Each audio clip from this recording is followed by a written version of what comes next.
Hello, Google Pixel 9a. I'm hands-on today with Google's new budget Pixel phone. When I say budget, we're talking around $500 US or 679 Canadian, which is by no means cheap, but it's also nowhere near the price of Google's flagship Pixel 9 or Pixel 9 Pro. So what is new here and what are you getting with this model? I got to spend about a week with the phone ahead of its public launch, so let's dive right in. I do want to say a quick thank you to Google for supplying me a phone. Though the company did send one to me at no charge, it didn't ask for or receive permission to have any input into my review, so you can consider these thoughts on my own. One of the best things about Google's constant evolution of the Pixel lineup is the fact these mid-range devices feel like they're catching or even surpassing the flagship products in both software and hardware. Of course, mid-range products will always take a back seat when it comes to certain areas, maybe like camera and the overall build quality, but the user experience here shows that saving some money doesn't mean making serious compromises. Just like last year when Google introduced the Pixel 8a, the Pixel 9a pushes the mid-range envelope further by taking some core features from its big sister, the Google Pixel 9. This includes adding Google's powerful Google Tensor G4 chipset from the 9 series to the 9a, and this means you should get better power efficiency, faster app launching, and full compatibility with Google's latest AI features like Gemini. Google is also copy-pasting the display screen, bringing their new Actua display tech to the Pixel 9a, which lets you turn up the brightness as high as 1800 nits with HDR or up to 2700 nits peak brightness. Despite being the little sibling, the Google Pixel 9a maintains the same 6.3-inch OLED panel with 1080 by 2024 resolution, which is same as the Pixel 9, and that's going to make it great for viewing media or browsing the web. Before you fully commit to saving a few $100 by going for the Pixel 9a here, I do recommend you take note of some of the key differences that separate it from the higher-end Pixel 9. The Pixel 9a here, for starters, does have a different camera system, which I'll get to in just a couple minutes. The phone also feels lighter, weighing about 6.6 ounces or 186 grams, probably because the back is made of recycled silicone and polycarbonate material. That plastic back still feels nice and durable, and on the front, Google opted for an older version Gorilla Glass 3, so if you are a bit clumsy with your devices, you definitely want to buy a case to bolster the phone's drop protection. Now, I don't always drop test brand new phones, but today I will, only because I've got extra protection thanks to these cases from Tudia. With a shock-absorbing design to cushion your Pixel and a tough but textural polycarbonate outside, these cases meet military-level drop tests, meaning they provide solid protection and they look cool too. See, my Pixel 9a is no worse for the wear. Check the link in the description for Tudia cases, and thanks to Tudia for sponsoring this test. Although Google reserves their premium design chops for phones without the A designation, the Pixel 9a does mark a new high, I would say, in terms of overall durability, thanks to a new metal frame and a slightly improved IP68 rating over the IP67 rating of the Pixel 8a. This means the Pixel 9a can hold its own when submerged in water a bit beyond a meter deep, and it offers dust protection too.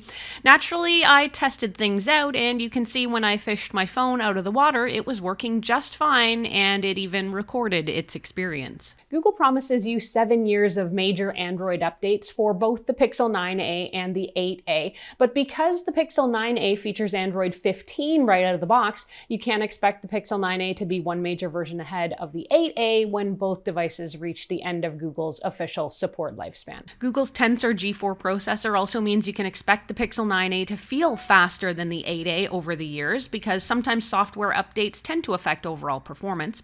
Google also addressed two main complaints of the Pixel 8a, that's the battery life and the charging speed. Pixel 9a features a larger 5100 milliamp hour battery, which is actually a bit larger than the Pixel 9's 4700 milliamp hour battery, which means you can expect the battery to last well over a day, with the option to extend several days if you use Extreme Battery Saver. Wired charging also gets a substantial increase from 18 watts to 23 watts, although you will have to use one of Google's 45-watt USB-C chargers, which isn't included in your package, or a similar third-party charger if you want to achieve that maximum charging speed. The Google Pixel 9a still offers a dual rear camera array like its predecessor, but the array includes a different different wide-angle lens.